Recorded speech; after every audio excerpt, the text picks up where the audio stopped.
Hello friends, it's Jayma Malmi and welcome back to another scrapbook process video. Today I'm putting together a 2-page layout that began from one of Close to My Heart's Cut Above kits. So when I first sat down to create this layout, I had about an hour, so I thought, oh, this is the perfect opportunity to use one of my Cut Above kits. So if you're not familiar with these kits, they come with the pre-printed 12 by 12 bases, the stickers, the die cuts, and even the page protectors. So everything is there prepped and ready for you to put together, and it comes together really fast. I have used these kits on my channel before, you may have seen them, and usually what I do is I use the kit as a starting point and then I go in my own direction. But this time I thought, well, I am just going to put it together as designed because they're always cute and I just have limited time, so that's what I'm going to do. Well, that didn't happen because once I start punching out all the pieces and getting my photos together, I just get all of these creative ideas on what I could do to enhance the layout because it was fairly plain.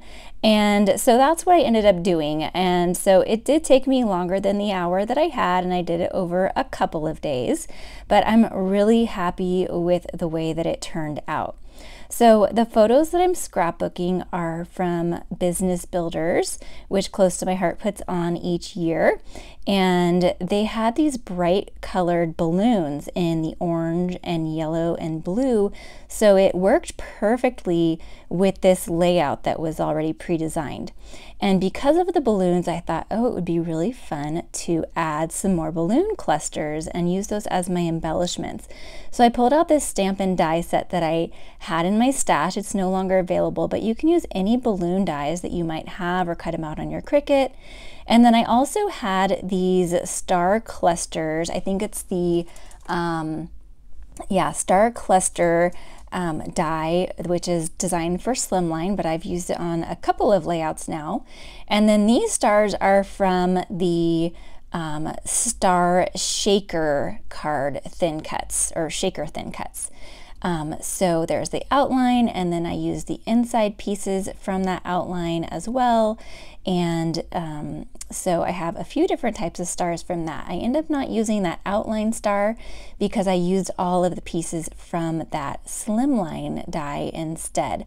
So I'm starting by just kind of poking these pieces around the page and starting to form my clusters that way. And then I start to cut apart this glitter die.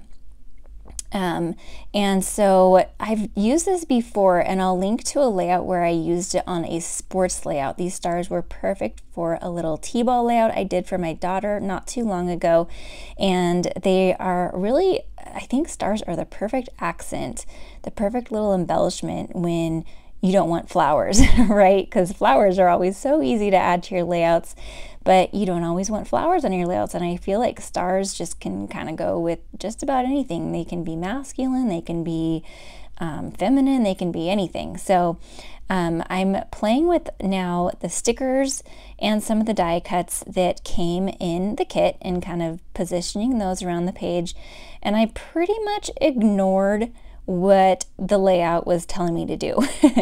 You can see that there was a photo mat printed on the base page over where I have that cupcake photo that was for a 3x4 photo, and I didn't have a 3x4 photo, I had a 4x4, but I made it work. I matted that 4x4 photo and then kind of offset it onto that 3x4 mat, and I think that that looks nice. And then I positioned my other photos in different spots as well, but I think that it all just works. And I even have some there's an aqua color, a very light aqua color in the background of this layout as well that's pre-printed on the base. And I wouldn't have necessarily added that to this layout, but I think it works out. It just kind of adds a very subtle extra color to those other bright colors that are already on the layout. So I'm just kind of clustering around all of those other star pieces and balloons. That outline star I removed because I thought that the lines were too heavy to go with the outline stars from that slimline die, if that makes sense. It just had a different weight to it and I didn't like it. So I just cut apart all of those pieces from the slimline die, and that got me enough to cover all of those different clusters around the page. And then you also get the inside of those stars from that die. So that's what I'm adding on here, is all of these different size stars that are what would be the negative space from that die as well. Now I'm pulling in some acrylic shapes. These are from the new Fresh Paint collection, and I was thinking I might want to use some blue, but the color wasn't quite a match. But there are some white pieces in here that worked perfectly. There were a few stars. Some of them are kind of wonky shaped stars, and so it gave a different shape and feel to all of the stars that I have. And then I also added a few of the small hearts scattered throughout, and so that's going to be my small embellishing element. These are the die cuts that I have left over. I think I ended up using a couple more of the black and white. Yeah, those black and white pieces I ended up using, but the rest of them I'm going to save for another layout. And then I added that other cluster down in the bottom left because I felt like it was a little naked down there.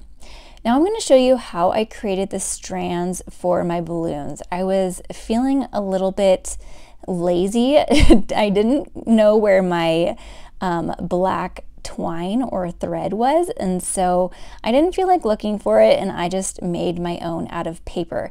I just cut very, very skinny strips out of the black cardstock. This is the black core cardstock, so that since it was such a skinny cut, I didn't want to see any of the white core. And this black core cardstock is also a little bit heavier weight than our regular cardstock. So I cut those little itty bitty teeny strips.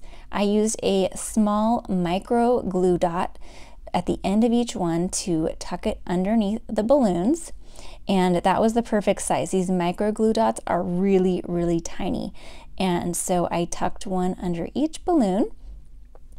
And then I sort of used my fingers to manipulate which direction I wanted those strands to go.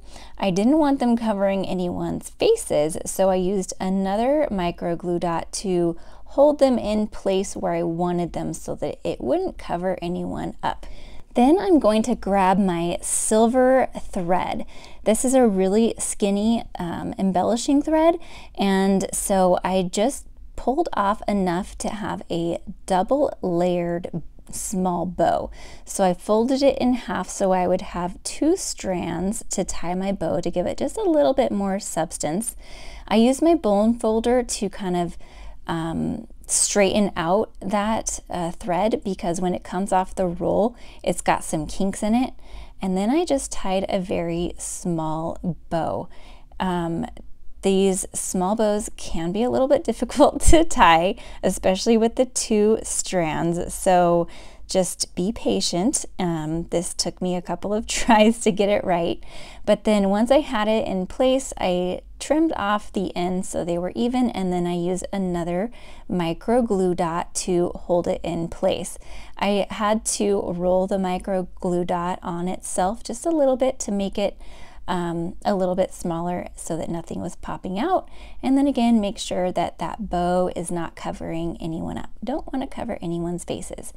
These photos are from Close to My Heart's Business Builders 2019, which was the last in-person business builders, and the last time I got to see my scrappy peeps, my Close to My Heart family.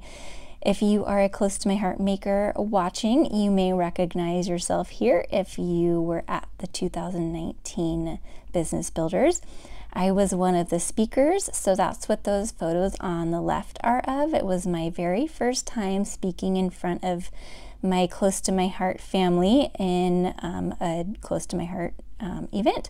So that was really fun. I was super nervous, but it went really well, and I have done it a few more times since. So now I'm going over all of the journaling lines with a blue fine pen. I needed to add a couple more lines of journaling than the lines allowed for, so my blue pen was a little darker than what was printed, so I went over all the lines so that they would match. And then on that little tag sticker that's sticking out the top, I just added the dates. This was a 3-day event or 2-day event, but I was there 3 days, so I put the 2 dates, the to and from dates, and that pretty much finished it off. So I've got all of my balloon clusters finished. Here's the original. It is cute, but look at how cute it looks when you take some extra time to step it up and add some extra embellishments. I hope you've enjoyed this video, and if you did, please hit the like button and consider subscribing if you haven't already so you don't miss any upcoming scrapbooking videos. If you are interested in the subscription kit or anything I've used today, I've linked everything available down in the description below. And I've also included a couple more videos here that you might enjoy. Thanks so much for watching and have a great day.